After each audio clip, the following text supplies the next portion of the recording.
Israel Hamas युद्ध। धर्म सिर्फ विश्वास का नहीं, तर्क का विषय है। क्या है जंग का कारण? धर्म का वास्तविक उद्देश्य होता है इंसान को उसके बंधन से और दुख से आज़ाद करना। और जब धर्म वास्तविक नहीं होता, आपको आनंद नहीं दे पाता, तो आप चिड़े चिड़े घूमते हो, क्योंकि सब कुछ पालन करने के बाद भी भीतर से कोई तृप्ति, शांति नहीं मिल रही होती। ऐसे में कोई आकर के आपको थोड़ा कोच दे, थोड़ा आपके जो भी इष्ट हैं उनको एक दो चुपती बातें बोल दे, तो आपके भीतर तुरंत विस्फोट हो जाएगा। हिंसा ऐसे ही जन्म लेती है। कोई भी लड़ाई या हर दर्जे की क्रूरता हमें यही बताती है कि उस धर्म का एक आम आदमी के लिए उसके किस्से कहानियों मान्यताओं का एक पिंड मात्र है। मेरे पास मेरी कहानी है, आपके पास आपकी कहानी है, और मैं कुछ भी मान सकता हूँ, आप भी कुछ भी मान सकते हैं। मैं मान सकता हूँ कि मेरा भगवान यह है, और आप भी मान सकते हैं कि आपका पैगंबर वो है। अब जब हर आदमी अपनी मान्यता के हिसाब से चलेगा तो लड़ाई तो होगी ही। ये ऐसी ही बात है कि एक ने सपने में देखा कि सेब नारंगी होता है, दूसरे ने देख लिया कि सेब हरा होता है, किसी तीसरे ने देख लिया कि सेब पीला होता है। असल में सेब क्या है यह किसी ने नहीं देखा, पर सपने तीनों ने देखे हैं। तो तीनों उठ के लड़ रहे हैं कि सेब का असली रंग क्या होता है, असलियत में सेब होता भी है कि नहीं, यह भी किसी ने नहीं देखा, पर सपना तीनों ने देख लिया है। जब तक धर्म का अर्थ होगा विश्वास, आस्था या बिलीफ, तब तक धर्म का मतलब ही यही होगा लड़ाई। अब वैसे तो आज जो युद्ध चल रहा है इस्लाम में और यहूदी मत में, कायदे से यह लड़ाई होनी ही नहीं चाहिए, क्योंकि दोनों मत एक दूसरे के बहुत पास के हैं। दोनों ही अब्राहमिक धारा से आते हैं। यहूदियों के जो पैगंबर है उनको इस्लाम भी स्वीकारता है, पर फिर भी यह लड़ाई हो रही है, क्योंकि दोनों आसपास के तो हैं लेकिन एक नहीं है। दोनों ही जिन जगहों को पवित्र मानते हैं वो भी बिल्कुल आसपास के ही हैं, पर एक नहीं है, तो लड़ाई हो गई। मान्यताएं एक, फिर भी लड़ाई। यरूशलेम है, उसको लेकर के बड़ी मारपीट मची है। उसमें सिर्फ यहूदियों की और मुसलमानों की ही आस्था नहीं है, उसमें ईसाइयों की भी आस्था है। अब एक ही शहर है जिसको तीनों पवित्र मानते हैं, लेकिन फिर भी तीनों लड़े हुए हैं आपस में। और ऐसा नहीं है कि सिर्फ इस्लाम ही यहूदियों से नहीं बनी है। आप अगर अतीत में जाएंगे तो ईसाइयों और यहूदियों की भी नहीं बनी है, जबकि ये तीनों एक ही जगह से आ रहे हैं। जो इनका केंद्रीय विश्वास है वो एकदम एक है, लेकिन फिर भी भिन्न मान्यताओं के कारण इनकी आपस में तकरार है। जहां अब कहीं भी खेल मानने का होगा वहां तो लड़ाई होनी है। लड़ाई सिर्फ एक तरीके से नहीं हो सकती कि खेल मानने का नहीं, सिर्फ जानने का हो। जब धर्म का अर्थ हो जाएगा जिज्ञासा, तब धर्म एकता का स्रोत बन जाएगा।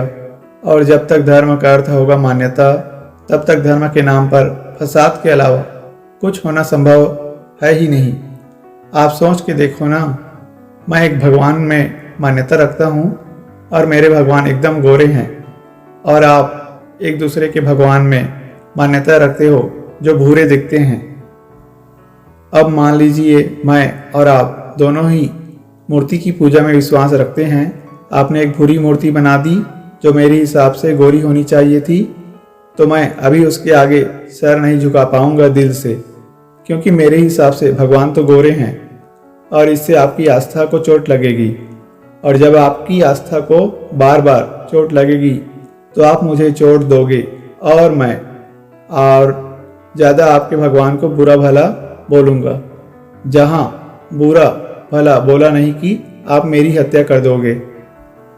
फिर मेरी हत्या के बाद जो मेरे जैसे और गोरे भगवान को मानने वाले लोग हैं वो आपकी जान के दुश्मन बन जाएंगे, और हत्या का खूनी खेल आगे बढ़ता ही जाएगा। सत्य और सत्य एक हो सकते हैं, एक ही होंगे सदा, लेकिन कल्पना और कल्पना एक हो सकते हैं क्या कभी? कभी भी नहीं। धर्म के नाम पर हमने किस्से कहानियां चला दी है और सबके पास अपने अलग अलग किस्से हैं। कहानियों का, विश्वासों का कोई प्रमाण हो तो नहीं सकता, तो जिसको जो मानना है वो मान सकता है। सब आपस में अपना सर फोड़ेंगे, यही चलेगा सब तरफ। वैज्ञानिक भी आपस में इतना नहीं लड़ते क्योंकि उनकी बात तथ्यों पर आधारित होती है। उनमें आपस में बहस होती भी है तो तार्किक होती है। पर दो इंसानों या समुदायों या देशों में ऐसा नहीं है क्योंकि उनके पास बस विश्वास है। अविश्वास तो कोई भी किसी चीज में कर सकता है। मैं उड़ते हुए घोड़े में विश्वास कर सकता हूँ, तो हो सकता है कि आपका विश्वास उड़ते हुए गधे में हो, तो लो हो गई जंग शुरू। तथ्य भली भांति जानते हो कि ना घोड़ा उड़ सकता है और ना ही गधा, पर हमने धर्म के शब्दकोश में से जिज्ञासा जैसा शब्द ही गायब कर दिया है। इजरायल हमास युद्ध की बात। इजरायल हमास युद्ध भी बाहर से देखो तो बहुत बड़ा युद्ध दिख रहा है, लेकिन उसके आधार में यह बच्चों वाली बातें ही है। बिल्कुल बच्चे घूम रहे हैं अपनी अपनी कॉमिक्स लेकर। एक के पास टार्जन की कॉमिक्स है तो दूसरे के पास इंद्रजाल कॉमिक्स है, और दोनों लड़े हुए हैं कि सुपर हीरो कौन सा सबसे बड़ा होता है, और एक दूसरे का सिर फोड़ रहे हैं। इजरायल ने कहा कि गाजा को पूरा बंद कर देंगे, ना वहाँ पर खाना जाने देंगे, ना वहाँ पर बिजली जाने देंगे, ना पानी जाने देंगे। और दूसरी ओर ये जो हमास वाले हैं, इन्होंने रातों रात 5000 रॉकेट चला डाले,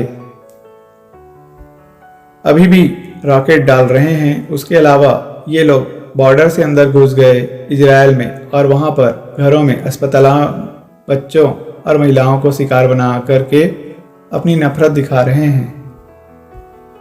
क्यों है इतनी क्रूरता? क्योंकि धर्म आपकी सबसे बड़ी पहचान आपके परमेश्वर, आपके भगवान से बना देता है। आपकी अपनी हस्ती कुछ रहती ही नहीं, और जब आपके धर्म पर कोई आक्षेप करता है तो वो बात आपको अपनी मौत जैसी लगती है, और जब आपको अपनी मौत का खतरा आएगा तो फिर आप महाक्रूर हो सकते हो। धर्म का वास्तविक उद्देश्य होता है इंसान को उसके बंधन से और दुख से आजाद करना, और जब धर्म वास्तविक नहीं होता, आपको आनंद नहीं दे पाता, तो आप चिढ़े चिढ़े घूमते हो, क्योंकि सब कुछ पालन करने के बाद भी भीतर से कोई तृप्ति, शांति मिल नहीं रही होती। ऐसे में कोई आकर के आपको थोड़ा कोच दे, थोड़ा आपके जो भी इष्ट हैं उनको एक दो चुपती बातें बोल दे, तो आपके भीतर तुरंत विस्फोट हो जाएगा। हिंसा ऐसे ही जन्म लेती है। सब कल्पना पर आधारित भावनाएं हैं, बस, उससे ज़्यादा कुछ नहीं। लेकिन जब इन तथाकथित धार्मिक भावनाओं पर ठेस पहुंचती है तो फिर आप अति उग्र और हिंसक हो जाते हो, क्योंकि वो ठोस धार्मिक भावना पर नहीं, आपके अस्तित्व के केंद्र पर पहुंचती है। जब तक धर्म का यही सब मतलब है, तब तक धर्म रहेगा ही झगड़े फसाद का अड्डा। हमें धर्म चाहिए जो कहता हो पूछो पूछो, और जो हम बता दे उसको स्वीकार मत कर लेना। उसको फिर परखो, परीक्षण करो, प्रयोग करो, और ये करके फिर प्रश्न करो। हमें प्रश्न, प्रयोग, परीक्षण पर आधारित धर्म चाहिए। प्रत्येक व्यक्ति की बात हो उसमें, न कि सिर्फ कुछ महान लोगों की। धर्म का आधार दर्शन। धर्म का अर्थ होना चाहिए जानने की कोशिश। ये मामला क्या है? धर्म के आधार में हमेशा दर्शन होगा, मान्यताएं या कहानियां नहीं। कहानियों के आधार में थोड़ी कोई फिलॉसफी जन्म लेती है। तुम्हारी हर बात के केंद्र में आधारभूत कोई फिलॉसफी होनी चाहिए। अगर वो नहीं है तो फिर ये धर्म कहाँ से आ गया? कई धार्मिक किताबों की शुरुआत ही नहीं यहीं से होती है कि फलानी बात है, इसको मान लो बस। अब जब मान ही लिया तो अब आगे के लिए कोई जिज्ञासा की संभावना तो शेष छोड़ी ही नहीं। पर मानने का काम तो मशीन भी कर सकती है, इंसान तो है ही वो जो प्रश्न पूछे, पर आपने तो पहले ही पूछने से मना कर दिया। कल्ट में और धर्म में यही अंतर होता है कि कल्ट माने मानो और धर्म माने जानो। जहां मानने के लिए मजबूर किया जा रहा है उसको धर्म बोल क्यों रहे हो? वो सिर्फ एक कल्ट है। धर्म का अर्थ होता है वो जो आपको दोबारा आपके केंद्र की ओर ले जाए। और असली केंद्र बोलते किसको हैं? उसके लिए आपको वेदांत की ओर आना पड़ेगा। मैं वेदांत की बात इसलिए नहीं करता कि मैं हिंदू घर में पैदा हुआ, बल्कि इसलिए कि वेदांत जिज्ञासा को सबसे ज़्यादा सम्मान देता है, इसलिए आपको वेदांत लाने का प्रयास करता हूँ। वास्तविक धार्मिक आदमी बदले और प्रतिक्रिया की आग में जलता नहीं है और न ही उसको बहुत बुरा लग जाता है अगर उसके धर्म के बारे में किसी ने 4 बातें बोल दी, क्योंकि वो सत्य जानना चाहता है। इसलिए नहीं जानना चाहता कि किताब में लिखा है, इसलिए जानता है क्योंकि उसने स्वयं प्रश्न प्रयोग परीक्षण करके सब जाना है। धर्म वो है जो मुझे प्रेरित कर रहा है मेरे भीतर जाने को, मेरी ही हस्ती को खोज कर लाने को।